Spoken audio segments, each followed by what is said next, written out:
Olá, sejam bem-vindos ao Livros, Discos, Filmes, etc. Eu sou o Daniel, muito obrigado por estarem aqui e hoje eu quero comentar sobre a leitura que eu fiz de Baumgartner, do Paul Auster, escritor americano de origem judaica. Este, inclusive, o último livro em vida, pelo menos, do Paul Auster. O Paul Auster, infelizmente, faleceu no último dia 30 de abril de 2024. Eu sou daquelas pessoas que costuma ficar bem comovida quando alguém muito querido, alguém que eu admiro, escritores, artistas e etc., falece, mas não foi exatamente o caso com o Paul Auster, e eu explico por quê. O Paul Auster, nos últimos anos, meio que estava passando por maus bocados, assim, momentos muito trágicos, familiares, de saúde e tudo mais. Ele, inclusive, faleceu de complicações do câncer de pulmão. E, para se ter ideia do que eu estou falando, ele faleceu em 2024, certo? Este livro saiu em 2023. E em 2022, um ano antes desse livro sair, olha só que história bizarra que o Paul Auster teve que viver, né, assim, na família dele e tudo mais. Em abril de 22, a neta do Paul Auster foi encontrada morta, a neta de 10 meses de idade, e ela foi encontrada morta por provável negligência paterna, porque ela morreu de overdose. É isso mesmo. E aí, 11 dias depois, o filho do Paul Auster, Daniel Auster, foi encontrado morto numa estação de metrô em Nova York. Olha o nível da tragédia que o nosso autor vivenciou, né, nos 2 últimos anos, digamos assim, que ele estava aqui com a gente. É por isso que é claro que eu tô elucubrando aqui, tô especulando, mas é o típico caso em que a morte dele talvez tenha trazido alívio, de fato, não só pelo tratamento que ele vinha passando do câncer no pulmão, mas também por tudo que ele vivenciou com filho, neta, falecendo 2 anos antes e tal. Então, uma coisa bem barra pesada. E, de uma forma ou de outra, esse livro meio que isso. É um livro que eu gostei muito. Não é o meu favorito do Paul Auster. O meu favorito dele continua sendo O Homem no Escuro, que saiu em 2008, se eu não estou em erro. Mas é um grande Paul Auster. É um livro muito bom, cujos temas, apesar de pesados, eles são muito bem tratados, né? É um texto muito bom, eu gosto demais. Acho que é um dos escritores assim, do século XX, XXI, mais interessantes, daqueles que eu acompanhava, né, que eu mais gosto e tudo mais.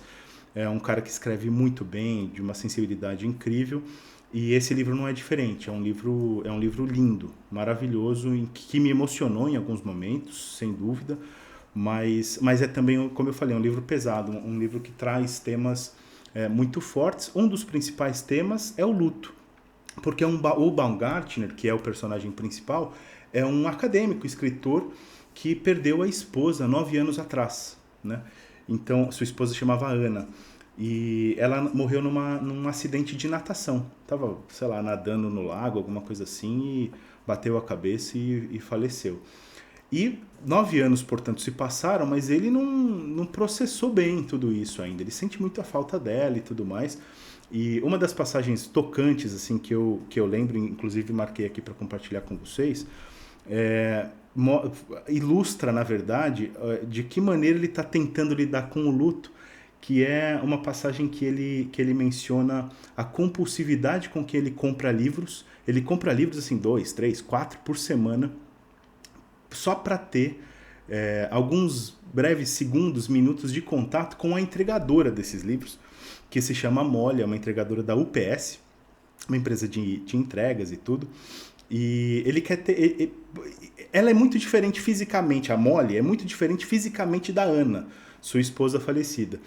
Mas, em certos sentidos mais sutis, digamos assim, ela lembra muito a Ana para o nosso personagem, o Baumgartner.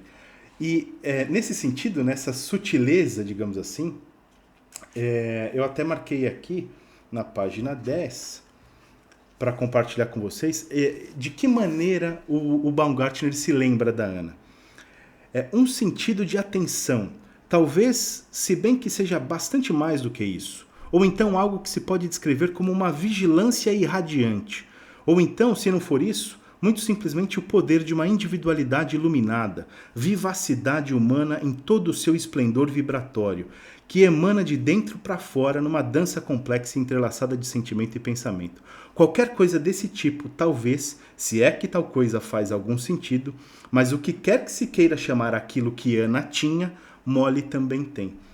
Obviamente ele está tentando entender aquilo que de alguma forma conecta ele a Molly e a Ana, né? Obviamente. Então é sutil, mas é uma energia. Alguma coisa que está perto dele faz ele se lembrar da Ana. Uma outra passagem que eu queria comentar, ainda sobre a questão do luto e como ele está tentando processar ou dar forma àquilo que ele sente, ou que ele vinha sentindo nesses últimos 9 anos, se dá também quando o marido da moça que faz limpeza na casa dele, o marido dela sofre um acidente de trabalho e é decepado, acho que tem uma parte do braço cortada, alguma coisa assim, e tem uma passagem também, aqui na página 32, desta edição, aliás, nem falei da edição do selo Leia, do selo Asa, do grupo Leia, uma edição muito gostosa de ler, super confortável, capa cartão, nada muito sofisticado, mas vai direto ao ponto, e uma edição muito boa que eu recomendo também, com a capa original americana, inclusive.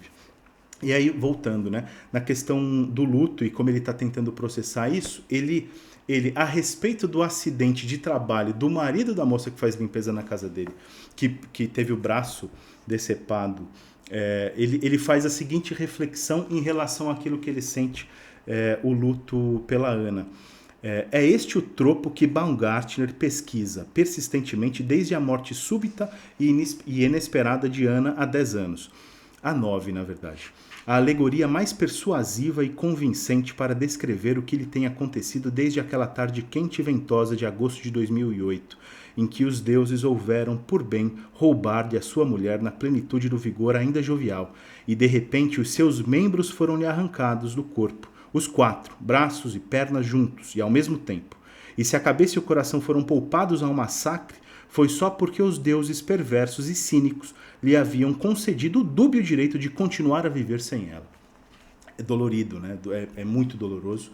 Como eu falei, é um personagem em constante dor, né? Ele está o tempo todo, dia após dia, tentando lidar com esse sentimento de luto e com óbvia dificuldade de processar tudo isso 9 anos depois do acidente que levou a sua esposa.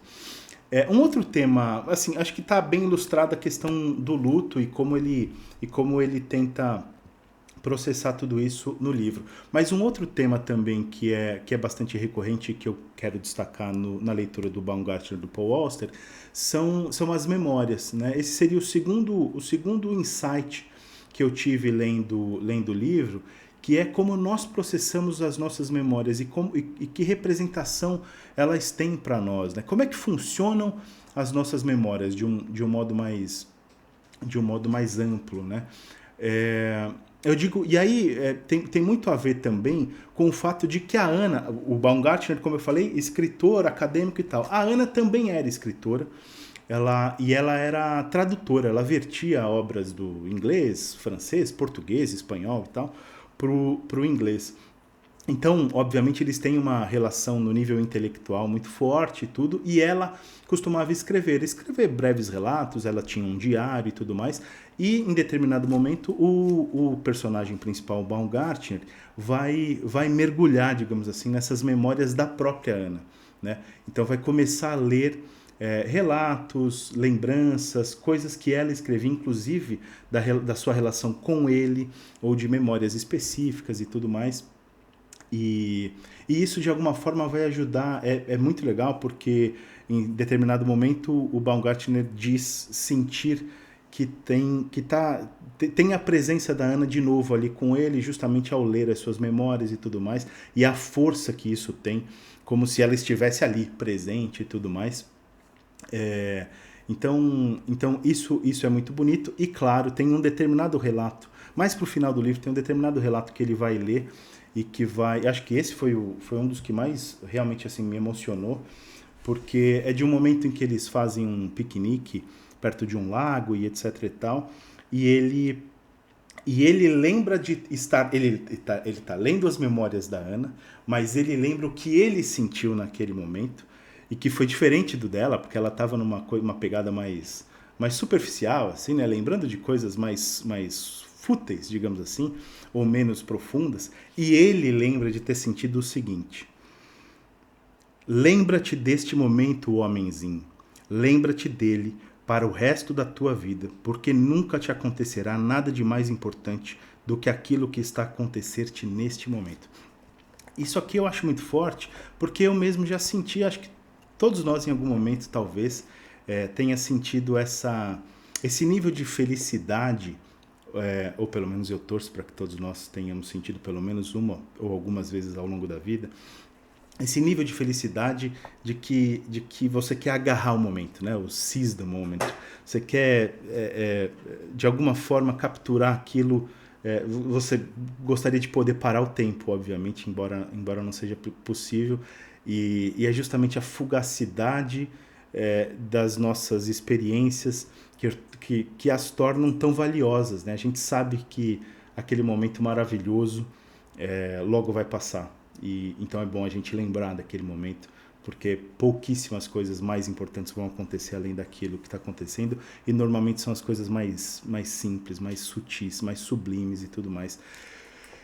É assim que operam as memórias, e essa é a jornada, digamos assim, de luto e lidar com essas memórias que o Baumgartner está experienciando ao longo da jornada deste livro, que termina também com um terceiro e último insight que eu gostaria de compartilhar com vocês, que é também algo presente ao longo de todo o livro, que é um questionamento o tempo todo que acontece, que é assim, que ele está se perguntando o valor da liberdade, ou melhor ainda, quão livres de fato somos nós, né? O que é o livre-arbítrio? A gente, que poder ou que controle a gente tem sobre a nossa própria vida? E é impossível, eu sei que eu estou especulando, mas é impossível não especular, de fato, ou desculpa, né, a repetição, mas é difícil não lembrar daquilo que o próprio Paul Auster viveu um ano antes da publicação desse livro, com o falecimento da sua neta e seu filho. Quer dizer, é natural que você pare para pensar em que a gente está metido quando a gente fala desse troço chamado vida. Tem até um relato que ele mesmo, o Baumgartner, ele escreve e que ele compartilha conosco, os leitores do livro, chamado Sentença de Vida, em que ele relaciona, na verdade, a vida como uma prisão e que a morte seria a libertação. É claro que a gente está falando de um personagem muito perturbado, que tá o tempo todo tendo de lidar com a dor do luto e dessa prisão em que ele se sente, né? Que é a vida. Mas não deixa de ser curioso entender como ele está tentando processar aquilo que ele viveu. E o Paul Auster também estava tentando processar aquilo que ele viveu, que o filho dele viveu, que a neta dele, infelizmente, não viveu, né? Relacionar com essa reflexão do que a gente está fazendo aqui, qual é o nível de controle que a gente tem sobre os acontecimentos da vida, sobre o que é o tal do destino e etc e tal, né? Então, assim, ele está sempre também tentando entender isso. Acho que tem muito a ver com o fato de que a gente, como humanidade, normalmente delega para um ser, uma entidade superior, o destino da vida, justamente porque percebe que não tem controle nenhum ou quase nenhum sobre a nossa vida como um todo. E a gente, desde tempos imemoriais, vem fazendo isso, né? A gente renuncia à nossa liberdade de fato, ou a parte dela, em nome de uma força maior que nos rege a todos, né? Esse papel pode ser desempenhado, ou já foi, ou é desempenhado pela religião, pela ciência, pelo governo, pelo capital, ou agora pelos algoritmos, pela inteligência artificial. Quer dizer, a gente está sempre delegando ou de alguma forma abrindo mão da nossa própria liberdade, das nossas próprias escolhas, em nome de algo maior, supostamente superior e etc e tal. E essa é uma reflexão também presente em Baumgartner que eu gostaria de compartilhar com vocês. como eu falei, leitura pesada, difícil, mas bela, bela, linda também, né? Nesse monte de pedregulho que tem aqui nessa leitura, tem muitas pepitas e tem muitos diamantes também, porque é uma leitura linda, como quase todo livro do Paul Auster é. E é isso que eu queria compartilhar com vocês hoje. Muito obrigado, a gente se vê no próximo vídeo.